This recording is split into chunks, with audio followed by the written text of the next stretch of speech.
شیخ الاسلام امام انوار اللہ فاروقی رحمت اللہ علیہ۔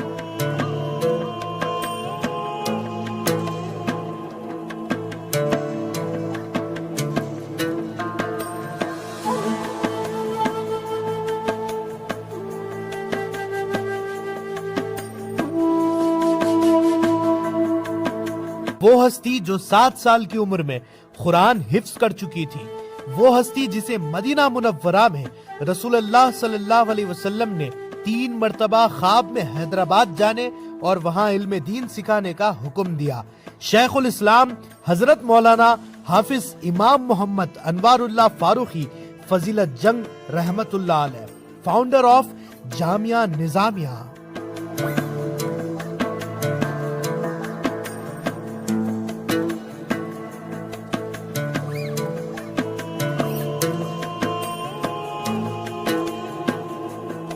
السلام علیکم دوستوں، میں ہوں آپ کا دوست صبور خان، اور آج ہم آپ کو سنانے جا رہے ہیں ایک ایسا واقعہ، ایک ایسی علم و حکمت کی داستان جس نے حیدرآباد دکن کا مقدر ہی بدل دیا۔ حضور بانی جامعہ رحمت اللہ علیہ، جن کی پیدائش سے پہلے ان کی والدہ نے ایک عجیب نورانی خواب دیکھا جس میں ان کو رسول اللہ صلی اللہ علیہ وسلم کا دیدار نصیب ہوا، اور آقا کریم صلی اللہ علیہ وسلم قرآن پڑھ رہے تھے۔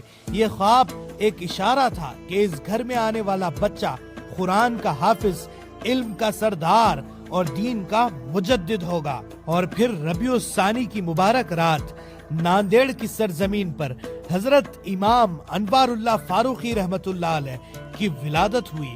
نسب والد کی طرف سے حضرت عمر بن خطاب رضی اللہ تعالیٰ عنہ، اور والدہ کی طرف سے سید احمد کبیر رفاعی رحمت اللہ علیہ تک پہنچتا ہے۔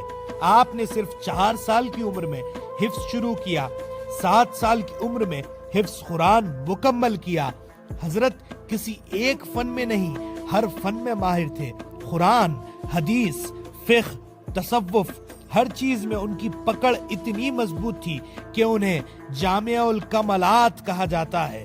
1891 میں حضرت کو سرکاری نوکری ملتی ہے، لیکن ایک دن سود انٹرسٹ کے پیپرز پر سگنیچر کی بات سامنے آئی تو حضرت نے قلم روک دیا۔ دل نے کہا دین کے خلاف ایک کام نہیں، اور انہوں نے اس وقت نوکری چھوڑ دی۔ اور اسی اخلاص اور دین کی مضبوطی کی وجہ سے اللہ نے ان کے مقام کو اور بلند کر دیا۔ انہیں 6th نظام محبوب علی خان کا استاد مقرر کیا گیا، اور یہاں سے دکن کی سیاست، تعلیم اور ادب کا معاشرہ بدلنے لگا۔ حضرت کو نظام کی جانب سے خان بہادر کا لقب بھی عطا ہوا۔ یہ ان کی علمی عظمت اور روحانی مقام کا سرکاری اقرار تھا، اور یہ سلسلہ رکتا نہیں ہے۔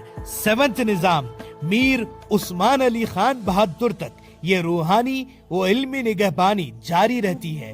تاریخ گواہ ہے کہ میر عثمان علی خان کی شخصیت پر حضرت کی صحبت کا گہرا اثر تھا۔ کہا جاتا ہے کہ 26 سال تک نظام نے حضرت کی صحبت سے فائدہ اٹھایا، اور یہ وہ صحبت تھی جس کے نتیجے میں نظام نمازوں کے پابند ہوئے، سماعت قرآن سے بے انتہا محبت پیدا ہوئی، اللہ اس کے رسول صلی اللہ علیہ وسلم سے ان کا تعلق مضبوط ہوتا گیا، اور سب سے بڑھ کر اہل بیت علیہ السلام سے ان کا ادب اور عشق اور گہرا ہو گیا۔ غرباء و مساکین کی مدد بلا لحاظ مذہب و فرقہ کرنے لگے، یہ بھی حضرت کی تربیت کا فیض تھا۔ دکن کی سیاست اور اس کا مذہبی مزاج ان 26 سالوں میں پوری طرح حضرت کی صحبت سے روشن ہوا۔ یہ وہی روشنی کا پرچم تھا کہ جس کے ذریعے بعد میں جامعہ نظامیہ ایک علم کا مقبول مرکز بنا۔ حضرت نے 3 مرتبہ حرمین شریفین کا سفر کیا۔ پہلی مرتبہ مکہ معظمہ پہنچتے ہی شیخ حاجی امداد اللہ مہاجر مکی نے